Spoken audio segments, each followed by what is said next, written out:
Tip my windows, throw my system in it, hitting from the subs to the clubs. Don't grill, you ain't Paul Wall. What you think we here for? They ain't call y'all. It's our run, we came the ball. We on the court, best believe we gonna score. We gonna change some things. Take back the neighborhoods and invest some change. We got shooters everywhere that are blasting things. We'd rather get blown like Snoop and Pharrell. Cha-ching and stay high as a kite, fly as a dove. High as a kite, fly as a dove. High as a kite, fly as a dove. Rockin' with my nigga Fifth. High as a kite, fly as a dove. High as a kite, fly as a dove. High as a kite, fly as a dove. Rockin' with my nigga Fifth.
Welcome back to the Doug Stewart Show.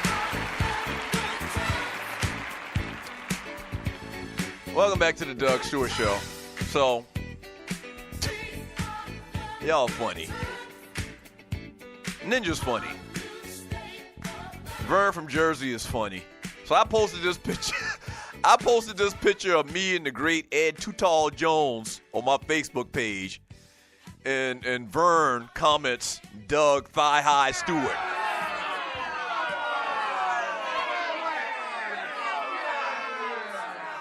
Hey, Vern, I'm going to need you to pay attention, bro. Tomorrow we'll do numbers and colors.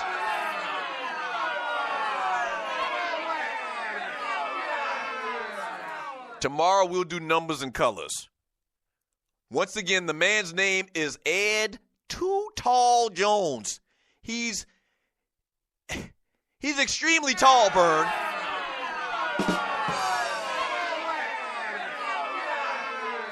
Duh. The man's extremely tall. I am above average height. I am 5'11" 3/4.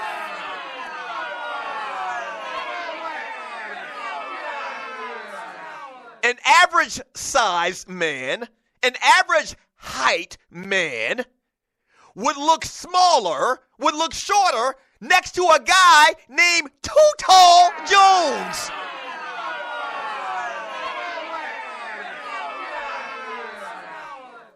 Please, stop it, Vern. Stop it. The man's name is Too Tall. Okay, if I'm thigh high, how you gonna look? You gonna look freaking ankle high, Vern. Your ass is short. Golly, your ass is way shorter than me, Vern. You got nerve to call somebody thigh high. Ooh, I almost said your mama thigh high. I'm glad I didn't. Your mama not doing well. Shouts out to Mama Ricks. I hope she gets better. I'm sorry, Miss Ricks. I almost said something about you in retaliation to Vern calling me short. But I'm glad I caught myself. Man Talk Monday.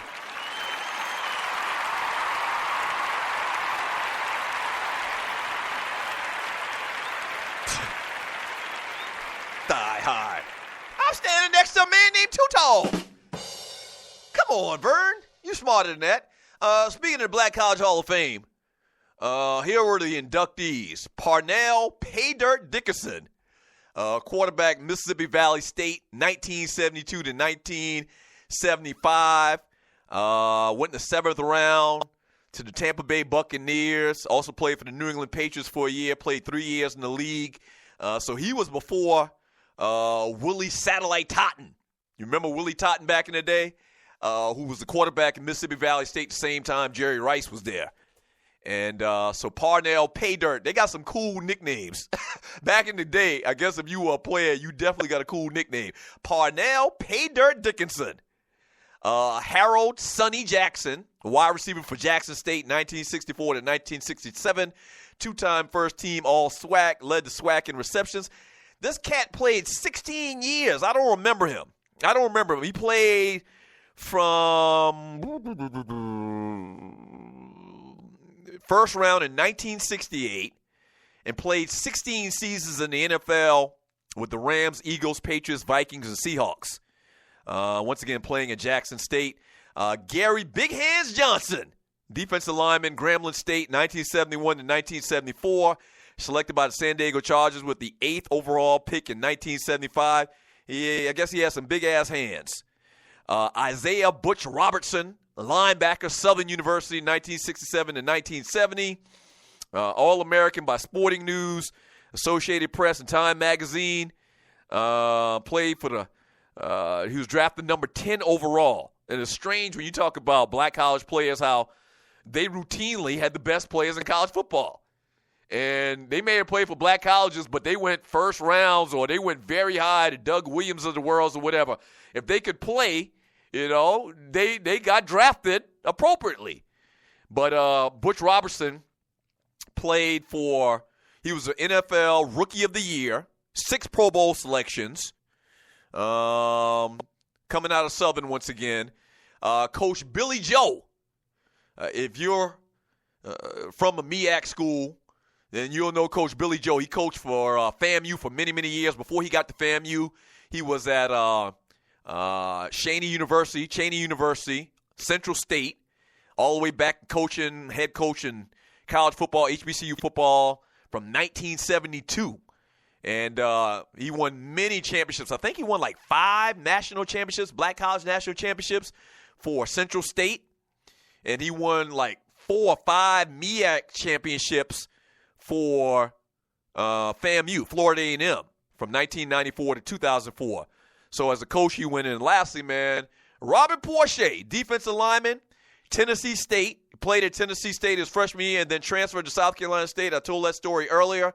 Selected by the Detroit Lions in the first round, 26 overall. Played for the Lions from 1992 to 2004, 13 seasons, 3-time Pro Bowl selection, 3-time first-team All-Pro. I didn't realize Porsche was doing it like that. 97, 99, and 2001. Detroit Lions all-time leader in sacks at 95 and a half.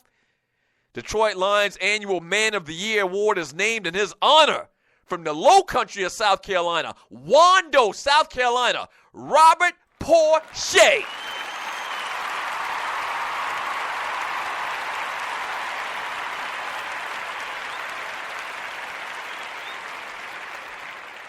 Yeah. So shouts out to the man. Real big. I mean, it was real nice. Me and my brother actually hosted. Was it the first one? I'm not sure it was the first one. But we hosted the first one, second one, maybe third one, back when the Stews were on top, when sugar was falling from the sky.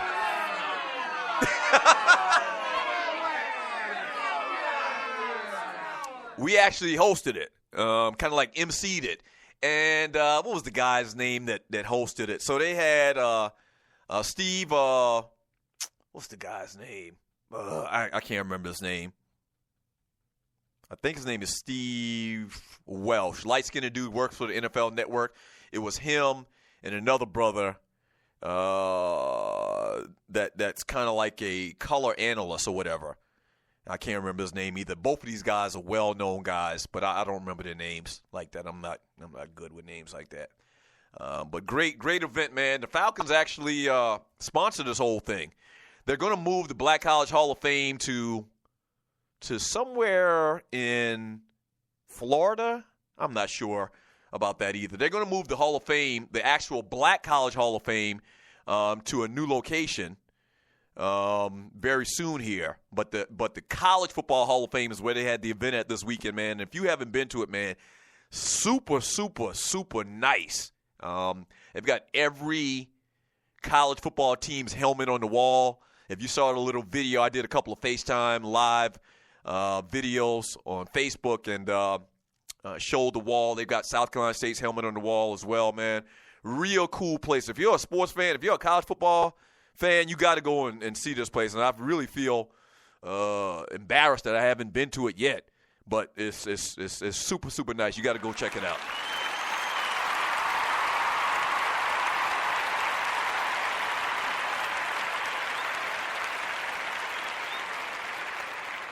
Yeah. Quick little NFL stories, and you're listening to the Doug Stewart Show. As good as he's been, two former Cowboy greats take issue with one aspect of Ezekiel Elliott's game. Here's a quote. "He's better stop doing that," Tony Dorsett said via the Dallas Morning News. "That's one thing that I don't like, because when you get airborne, you are at the mercy of the hit. Sometimes you can't protect yourself. I think as Zeke gets older, he may take that out of his repertoire, And those were comments from Tony Dorsett, once again, talking to the Dallas Morning News about what he loves about Ezekiel Elliott, but also he doesn't like the fact Ezekiel Elliott be trying to hurdle people. Yeah. Also chiming in on it was Emmitt Smith. Emmitt Smith said he needs to stop that. That scares me every time he takes off. Every time he gets airborne, I'm like, oh. Well, I mean, it seems like that's what he does. And with the older he gets, he's going to probably not try to do that type of stuff older. But, I mean, he's young and he's athletic as hell. I mean, the guy was this renowned hurdler. I don't really have a problem with it. But he will learn very soon. Like, somebody's going to catch him straight in the air and just push his ass up another 5 feet in the air. And he's going to come down on his neck. So at some point soon, he's going to learn not to do that.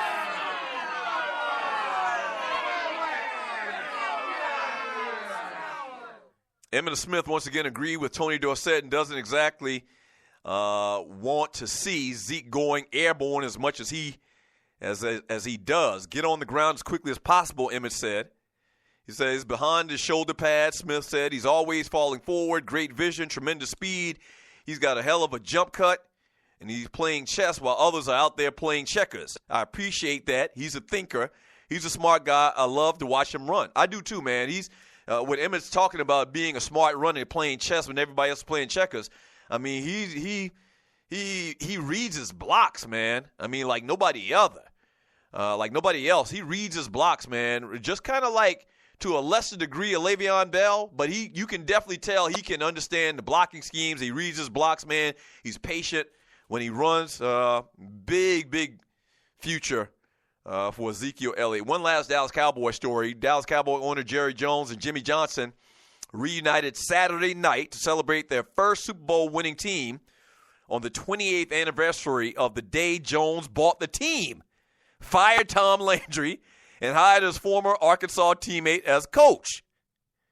The reunion from the 1992 team, pitched as a 25th anniversary celebration, was engineered by quarterback Troy Aikman, who was joined by all-time NFL rusher leader Emmitt Smith and receiver Michael Irvin, the so-called triplets, who won 3 titles in 4 years on their way to the Pro Bowl for the team. People will forget, man. I know Dallas Cowboy fans don't forget, but I remember when Jerry came in there, man, and he gave old Tom Landry the axe, Dallas Cowboy fans were mad as shit.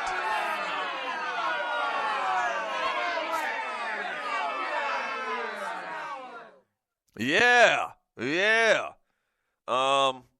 Man, they were mad as a snake in the summertime on a pavement about getting rid of Tom Landry. Tom Landry was the Dallas Cowboys, and it kind of worked out. Now I'll tell you what, that was quick success. But over the last 20 years, Dallas Cowboys really haven't been that team. But I mean, I guess Landry was getting old. Landry been dead. Cowboys won 3 Super Bowls in the 90s, so I guess it worked out. And Jerry is probably the most profitable or the most highly valued NFL team today. And for that matter, probably the most highest. No, they're probably not worth as much as the Yankees. They're probably not as worth as much as the Yankees, but football definitely probably the number one value team in football. So it's worked out, man. This worked out. And they seem like that they